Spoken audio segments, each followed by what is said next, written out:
Nous allons parler santé avec Brigitte Fanny Cohen, qui a un super moral ce matin.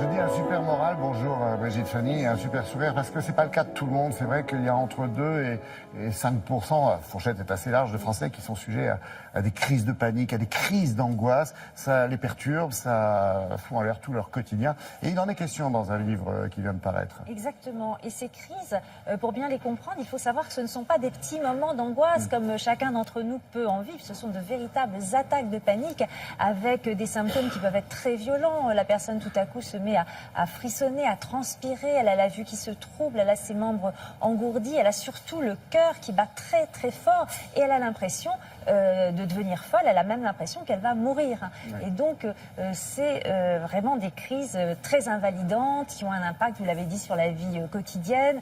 Ce sont des crises qui peuvent se répéter, parfois plusieurs fois par semaine, et les personnes souvent ont tendance à redouter de sortir, même certaines vont arrêter de travailler, certaines vont interrompre leurs études, parce qu'elles ont peur que les crises surviennent dans la rue, par exemple. Alors il y a des facteurs génétiques, une sorte de vulnérabilité génétique, parce qu'on peut retrouver chez ces patients des antécédents de dépression ou de troubles anxieux dans la famille, mais ce sont aussi parfois des éducations un peu surprotectrices qui font naître à ce sentiment d'angoisse. Il y a aussi une hypersensibilité de ces patients aux symptômes que leur envoie leur corps, c'est-à-dire qu'eux, ils les ressentent comme étant très intenses, très forts, alors que d'autres personnes qui auraient les mêmes symptômes peut-être les vivraient de façon différente. Alors, évidemment, l'important, c'est aujourd'hui de savoir qu'on peut traiter ces crises, accompagner ces gens, accompagner ces personnes qui vivent, vous allez le voir, vous en avez parlé, un livre témoignage qui vient de paraître, vous allez voir que vraiment ces crises sont vraiment très très invalidantes dans la vie quotidienne. On regarde. Ma première crise d'angoisse, j'avais 18 ans. J'attendais le train et tout d'un coup, j'ai commencé à avoir d'abord des fourmis, des picotements dans les mains, dans les joues, mal à la tête. Mon cœur commençait à s'accélérer, à battre très très vite, beaucoup trop vite. Et je me suis dit, je dois faire une crise cardiaque, c'est pas possible, je vais mourir, je vais mourir. Mes crises se sont installées petit à petit et progressivement jusqu'à ce que j'en fasse à peu près tous les jours et plusieurs fois par jour. J'ai commencé à pouvoir isoler certains cas où les crises arrivaient de façon certaine à 100%, comme les transports en commun, comme les centres commerciaux par exemple. Ce sont devenus des phobies, comme la claustrophobie, l'agoraphobie, et j'étais complètement sous l'emprise de ça. Pour venir à bout de toutes ces crises, j'ai tout essayé, vraiment, je pense. D'abord, des régimes alimentaires, les médicaments que votre médecin généraliste peut vous donner pour vous calmer un petit peu.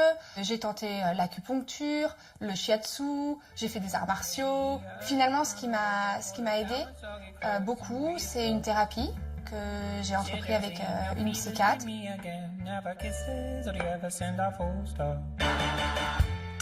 On peut traiter les attaques de panique de différentes manières. Il y a les médicaments qui régulent la sérotonine, c'est-à-dire que ce sont des médicaments qui augmentent le seuil de réactivité émotionnelle, c'est-à-dire que la personne va être moins envahie par sa réactivité émotionnelle. Il y a aussi les thérapies cognitivo-comportementales qui sont des thérapies très interactives où avec le patient, on va dans un premier temps décortiquer l'attaque de panique pour voir exactement à quoi correspondent chaque symptôme. Ensuite, nous avons des techniques qu'on utilise, par exemple, comme la respiration et la relaxation.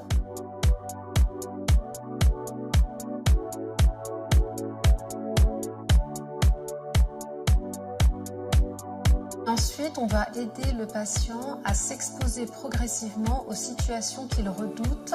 Notre objectif, c'est vraiment de familiariser le patient avec ces symptômes physiques qu'on lui aura expliqués pour plus qu'il en ait peur.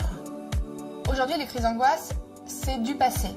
Elles peuvent encore surgir dans ma vie à raison de 1 ou 2 fois par an, grand max. J'ai plus peur de ce qui peut se passer et je laisse la crise me traverser du haut en bas. Voilà, ça me parcourt le corps, ça s'échappe et en 2 secondes c'est fini, on n'en parle plus. Bon, Brigitte Fanny, votre conseil pour combattre ça au quotidien? Alors, en plus des traitements, bien sûr, on peut s'aider, par exemple, par la méditation, le yoga, le sport très important, médicament universel, qui permet à ces patients aussi de reprendre confiance dans leur corps. Et si vous voulez en savoir plus sur... crise d'angoisse, c'est ça le titre du livre. C'est d'Adeline Gray-Cernea aux éditions Payot. Merci beaucoup. Allez, tiens, vous parliez de sport ?